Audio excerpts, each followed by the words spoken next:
My name is Thalos Dren, Sergeant of the 3rd Company, 9th Squad, Brazen Skulls Chapter, successors of the Salamanders. I was born on Cinderax, forged in its ash, tempered by its fire. But the fire is gone now, the flame is cold, and I am the last. If this record survives, if anything survives, let it be a warning. Arkenhold Hive is lost. The world is dead, though its heart still beats beneath the stone. We were deployed under compliance protocols, a recon and purge assignment. But there was nothing standard about the signal we answered. What began as a whisper on the Vox became a scream in our blood. I do not know how long I was beneath. The hours unravel. Chrono data corrupts every time I review it. We dropped from orbit during the 6th cycle of the solar rotation, but the timestamps are layered, overlapping. The apothecary called it data ghosting. I think it is something else, something far worse. I see my brothers when I close my eyes. I hear their voices in my Vox. They're dead. I know they are. And yet they call to me. I hear them clawing at the hull of the lander. They ask me why I left them. I don't have an answer. Our chapter was proud once. Brazen Skulls, flame bearers of the Crucible War, firewalkers of the Charian Gulf. We carried the Salamander's spark into the void, believing we could illuminate even the darkest corners of the Imperium. But some places are black by design. We were dispatched to Arkenhold Hive on Tenebris VI, following a series of garbled astropathic signals ghost transmissions. They said, garbled distress. Explorer teams had gone silent. The Adeptus Mechanicus requested an armed escort to investigate. Routine, they told us. A tomb of a hive, long abandoned during the age of apostasy. But the hive was not dead. It breathed beneath the ash, its lungs full of secrets and rot. Tenebris VI was a graveyard world, scorched and cracked, its atmosphere thin and oily. The wind carried static. The sky hung like bruised flesh, and the sun was a pale eye that never blinked. As we descended, I remember the first tremor of vibration. Beneath the deck plates of the Thunderhawk, like something ancient shifting below the surface. Our chaplain invoked the litany of steel, and we ignored the fear in our bones. We landed at the outskirts of Arkenhold Hive's upper levels. A broken silhouette of spires and skeletal towers jutting from the dunes. The surface was lifeless. Number. Fauna.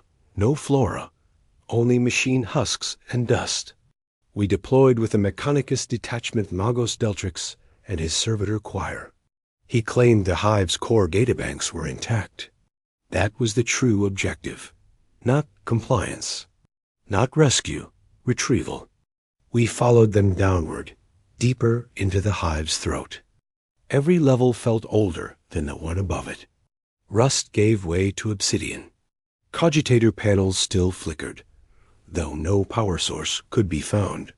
Our Techmarine said the systems were operating on feedback energy loops with no origin. I remember. The first dream that night. I stood in an endless corridor of black metal, with no sky above. Something moved behind the walls, something large, slow, and breathing. I awoke with static bleeding from my Vox grill. Others had the same dream. We did not speak of it. By the 3rd day, we lost our first brother, caster of 9th Squad. He vanished during patrol, his Auspex dead, his signal ghosted across 4 levels. Simultaneously, we found his armor 2 days later, empty, no signs of damage. His black carapace had fused to the suit, but his flesh was gone as if devoured by null space. The apothecary began murmuring of psychic contamination. We formed tighter squads, reinforced liturgical chants, but it did not help. Equipment began to fail, power cells drained without use. Optics flickered. Auspex pings returned data that contradicted physics. We began encountering impossible spaces, hallways that looped endlessly, stairwells that ended at ceilings. chambers larger on the inside than their walls could allow. Magos Deltrix called it architectural drift. He spoke of Xeno's design, perhaps Necron. But I remember the walls, how they pulsed, subtly, like skin. I began to suspect the hive was not built atop something. It was something. We lost contact. With orbit on the 7th day. No Vox uplink. No satellite feed. The Thunderhawks went dark. One crashed returning from recon its pilot, bled from every orifice before impact. And his final Vox cast was a garbled prayer to something we did not understand, morale frayed. Our librarian, Brother Kale, fell into seizure during a scan of the central data vault. His mind was struck as if by a hammer.